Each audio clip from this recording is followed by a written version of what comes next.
Hi, welcome to Reawakening Beauty. I'm your host, Shawna Patruno. I'm so excited to have you here. I love talking about all things skin-related, beauty-related, and mind-related.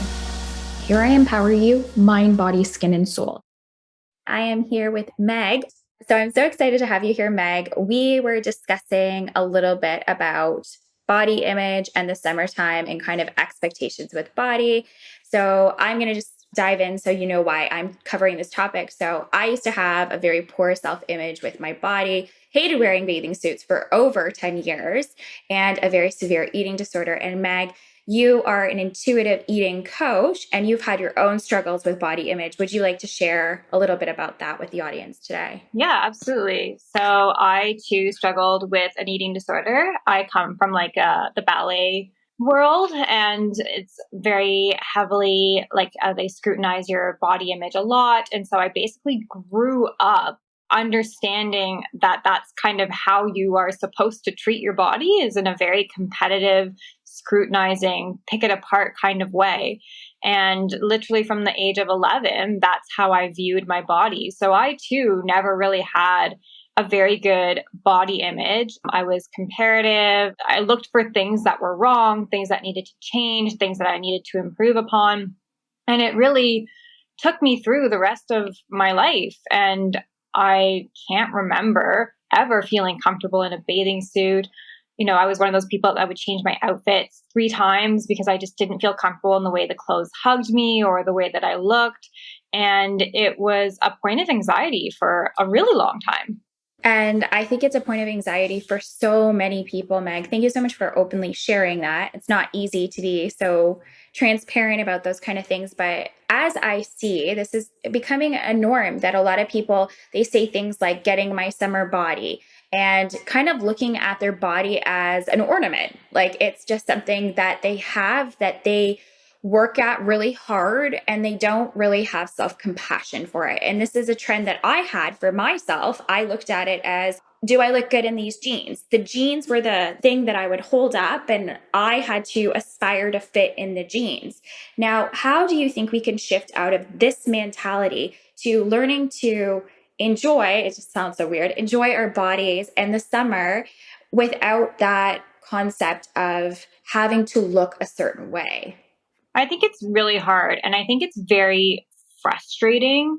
This quote that really resonated with me, and it is that it's actually not your job to fit into the clothes. It's actually the job of the clothing to fit you. That's what it's for. It's not for you to mold your body differently so that you fit into the dress or the jeans or the bathing suit.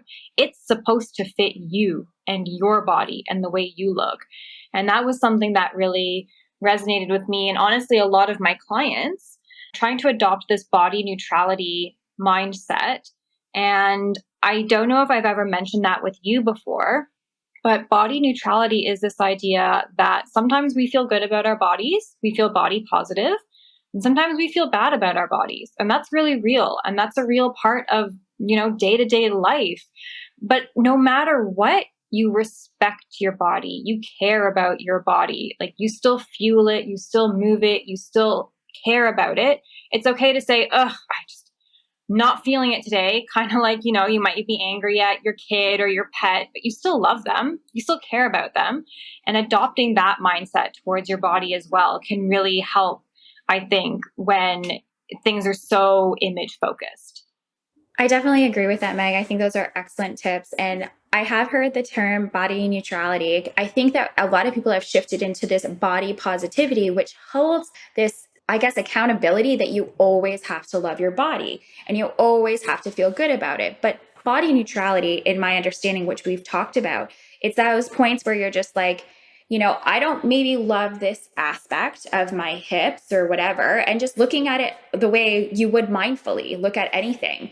So the same way, if you're going through a breakup and the person's being really annoying, you're just like, I don't have to believe that thought, right? And you just move past the thought. Is that what you're kind of saying? Yeah. And I think that you're very right. I think that body neutrality comes from a more approachable way to body positivity, if that makes sense. Because body positivity is this idea that no matter what, all the time. You love your body. You're rocking your body. And it's like, no, that's just not realistic. Like, it would be amazing. It'd be so cool. And like some days, yeah, man, that's how I get up and that's how I feel. I love my body for sure, but it's not every day. And you're right that it puts this almost unrealistic expectation of loving your body 100% all the time. And it's just not real. And body neutrality opens up the possibility that, yeah, you can love your body that way some days for sure. And the days that you don't, it's still totally okay. As long as you continue to care for your body and not let those bad days turn into days where you restrict your eating or over exercise or hide in baggy clothes or stop doing social engagements. Like, you have to just continue to respect yourself and your body through those bad days. Absolutely. And realizing again, things shift in your body. So like with water retention, we probably both know this. We went to treatment many times. There's shifts in your body when you have your period. You're going to feel different in your body and you're not always going to feel 100%. So just realizing like on those days, maybe you grab your heating pad and you have more self-compassion. It's not about this perception of perfect. And I think that this positivity movement, in my opinion, body positivity, is toxic. It can become toxic in any area of your life where you're always having to be happy, feel great. It puts this unrealistic expectation. So things that I did when I started to feel more confident with my body and got out of baggy clothes because I was hiding myself was slowly ease into dressing for the weather. I know that sounds really stupid, but I used to wear long sleeves in the summertime and long pants because I hated my body that much. So little tips that I would recommend is like trying to wear a short sleeve and things that make you feel more comfortable and that kind of thing. Is there anything else that you would say on that? And have you ever experienced something like that? I definitely think that focusing on comfort is important. And like, let's be real, sweatpants are freaking comfortable. Like, it's okay to sometimes be like, yeah, I'm just going to like dress in sweats and be comfy. But it's about, first of all, like looking at, why are you dressing in sweats? Are you dressing in them because you feel ashamed and want to hide? Or are you dressing in them simply because it's legitimately comfortable? And comfort can mean so many things. It can mean that you're drawn to a certain type of fabric that feels good on your skin. Maybe denim jeans don't feel good to you, and that's okay. Maybe you like linen, maybe you like silk. You know, finding the fabric that actually feels good, finding literally the size and fit that makes you feel good so you can still move your body, don't feel constricted. Like, it's about finding comfort, and comfort doesn't have to mean either sacrificing style. Like, you can find comfortable clothes that make you feel good in a comfort sense and just make you feel good like you're rocking an awesome outfit. Yes, absolutely. Speaking of that, there's an amazing brand that I've used a few times. It's called MetaMade. It's a Canadian owned brand. And no, I'm not sponsored by them, but they talk about like every body is beautiful and they have the most amazing material, but you'll look cute. Like, you'll look cute whether you're going from yoga and stuff like that. So finding stuff like that is really helpful.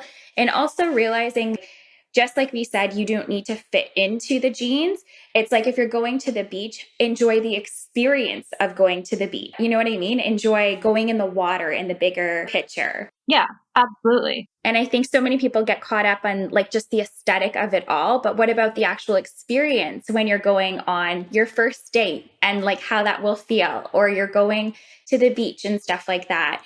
And I think when you have self-love and self-care and you're naturally taking care of your body on the day-to-day things, you'll feel better about it in general. Like when you have that self-love, like you're not judging anything about yourself because you have self-compassion. That's honestly where I truly believe my positive body image came from. And I think a lot of people find that really hard to, first of all, relate to. I think a lot of people don't actually understand that your body image doesn't actually come from your body. Like, your body image can change so much day to day, and really your body doesn't change that much. Like, yeah, you can have some water retention or, you know, you might be bloated, but your body doesn't actually change that much day to day. And this wildly shifting body image actually is a projection of what you feel about your core. It's a projection of how you feel about yourself onto your body. And so many people, I think, don't grasp that. And so many people don't seem to understand that, yeah, when you actually practice true, authentic self-love and truly start to care about yourself, your body image distress goes way down. You really start to connect with your body. You really start to appreciate your body. You really start to love and have positive body image. But I think so many people are so focused on the outside that they're like, no, no, no, no, no, no, no. I actually need to change the way I look to have a positive body image. And that's not true. Absolutely. For myself, the biggest thing that I take away from what you're saying and what I'm saying is basically that self-love. And again, we've talked about it so many times. It's basically the foundation of everything. So when you can have self-compassion, self-love, really not look at outside external factors for validation, again, going back to the media, images, and doing the things that make you feel good, whether that's drinking water, hydrating, eating properly, those things will show up in self-love, self-care, and you feel better about yourself. Absolutely. And that includes the outside too. Like you really do start to feel better about the way you look. Absolutely. Now, Meg, as we wrap up, is there anything else you wanted to say on this topic? I feel like every time you ask me that, no matter what topic it is, I tend to say the same thing, which is honestly, just be patient with yourself. If this is a journey that you're on or something that you're going through, it doesn't happen overnight. And we are very much, as humans now, conditioned to have immediate gratification. And these kinds of self-love and body image experiences, they're journeys, and they have ebbs and flows and steps forward and steps back. And just remember to be patient with yourself as your mind is healing, as your body is healing. Some days will be easy, some days won't. But, it's all for the greater good of truly falling back in love with yourself. Absolutely. And I think before we wrap up, the last thing I wanted to say is that, of course, it's a journey. It's a self-love journey. And just, again, be patient with yourself, but know that Rome wasn't built in a day. And these things take time. It takes like that stability. But always just remind yourself, if you're here, you're listening to this podcast, if you're taking small baby steps, you're doing little things to like build that self-compassion. And over time, there's going to be a light bulb switch and you are going to shift. And I promise you, I have so much confidence that sometimes I think I annoy people. So it definitely is out there. I'm like, I love myself. And then people are like, ugh. So yeah, it definitely does happen. So I appreciate you guys all being here. With that being said, where can they find you, Meg? They can find me on Instagram. My handle is meg.hanks on Instagram. And I'm also Meg Henkenhaf on Facebook. Perfect. Thank you so much. Thank you. Thank you so much for listening to the latest episode of Reawakening Beauty. Subscribe to the podcast, hear more inspirational stories and tips related to all things mind, beauty, skin, and soul. I also encourage you to check out the show notes for additional information about my guest, the topics discussed during the episode, and of course, more information about me, your host, Shawna Patruno. If you want to be a guest on the show or just want to reach out and say hi, you can reach me on Instagram, LinkedIn, or email. All these details can be found in my show notes. Thank you so much for listening and have an amazing day.